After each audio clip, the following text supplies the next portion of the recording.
Assalamualaikum warahmatullahi wabarakatuh.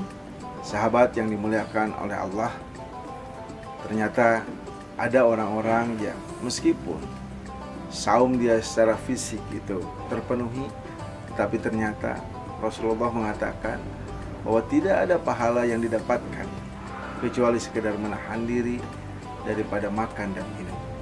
Kam min shaimin laisa alaihi min siyamihi illa al-ju' wal 'atas. Rasulullah SAW mengatakan betapa banyak orang yang saum, tetapi saumnya itu tidak memberikan apa-apa kepada dirinya kecuali lapar dan dahaga.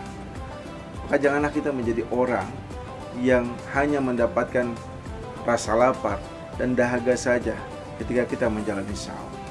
Kita menahan diri dari makan, minum, berhubungan suami istri, dari mulai terbit fajar sampai dengan terbenam matahari. Tetapi ternyata kita tidak mendapatkan pahala apa. Tapi kita ternyata tidak mendapatkan keutamaan apapun kecuali sekedar rasa lapar, kecuali sekedar rasa haus yang kita rasakan. Karena itu sahabat yang dimuliakan oleh Allah, Imam Al-Ghazali dalam Ihya Ulumuddin mengutip sebuah hadis riwayat Imam Hakim bahwa ada hal-hal yang dapat mengurangi pahala puasa, yang mengurangi kesempurnaan ibadah puasa kita. Di antara hal-hal yang mampu mengurangi pahala puasa kita adalah yang pertama, berbohong. Rasulullah SAW mengatakan dalam salah satu hadis bahwa seorang mukmin dia yang mampu berkata baik. Makanya Nabi mengatakan kul khairan aw liyasmut. Katakanlah yang baik-baik atau diam sama sekali. Kenapa kita diminta, diperintahkan, dianjurkan untuk senantiasa berkata yang baik atau bahkan diam sama sekali? Karena seringkali lisan ini mendorong kita untuk menyebarkan, untuk mengatakan hal-hal di luar kontrol kita. Kita bisa mengatakan A, kita bisa mengatakan B, kita bisa mengatakan C. Padahal kita tahu apa yang kita katakan ini belum tentu baik. Aqul khairan aw liyasmut. Katakan yang baik-baik atau diam sama sekali. Di antara salah satu indikasi berkata tidak baik adalah ketika kita menyebarkan kabar bohong. Hari ini kabar bohong itu bukan sekedar yang keluar dari lisan kita. Hari ini kabar bohong bisa jadi dalam bentuk berita-berita yang kita sebarkan di media sosial, kita sebarkan di media WhatsApp, kita sebarkan di media Facebook, kita sebarkan di media-media sosial lainnya. Padahal kita belum tahu, padahal kita belum yakin bahwa berita yang kita sebarkan itu benar. Karena itu sahabat yang dimuliakan oleh Allah, tahanlah lisan kita, tahanlah jari kita untuk tidak menyebarkan berita bohong, untuk tidak mengatakan hal-hal yang bohong. Kenapa? Sebab as-sidqu munjin. Sungguh kejujuran itu adalah menyelamatkan. Makanya Rasulullah SAW mengatakan dalam salah satu hadis, alaikum bisidqi. Hendaklah engkau berkata jujur. Fa inna sidqa yahdi ilal birr. Sebab kejujuran itu akan senantiasa mengantarkan seseorang kepada kebaikan. Yang pertama, jangan berkata bohong. Karena berkata bohong sungguh akan mengurangi pahala puasa kita.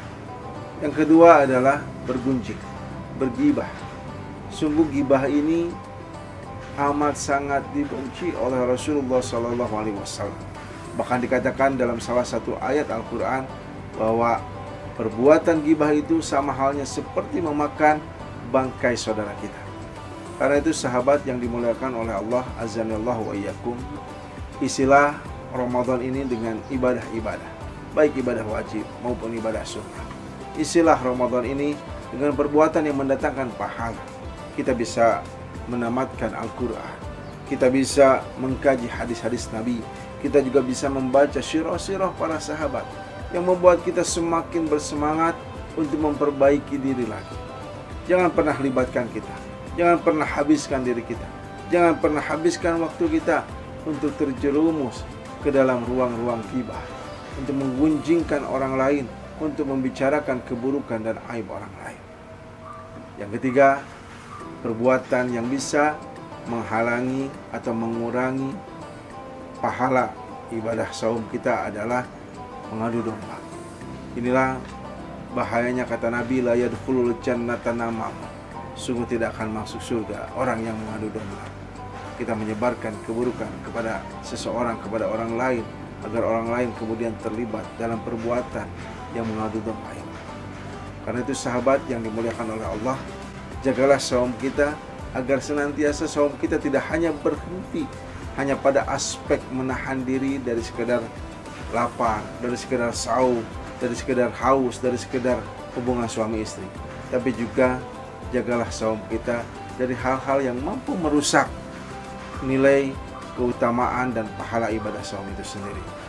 Ketika kita lulus, kita mampu menjadi pribadi yang lebih baik, pribadi yang benar-benar senantiasa terucap dari lisannya kebaikan, terpancar dari hatinya kebaikan, dan terpancar dari perilakunya adalah kebaikan.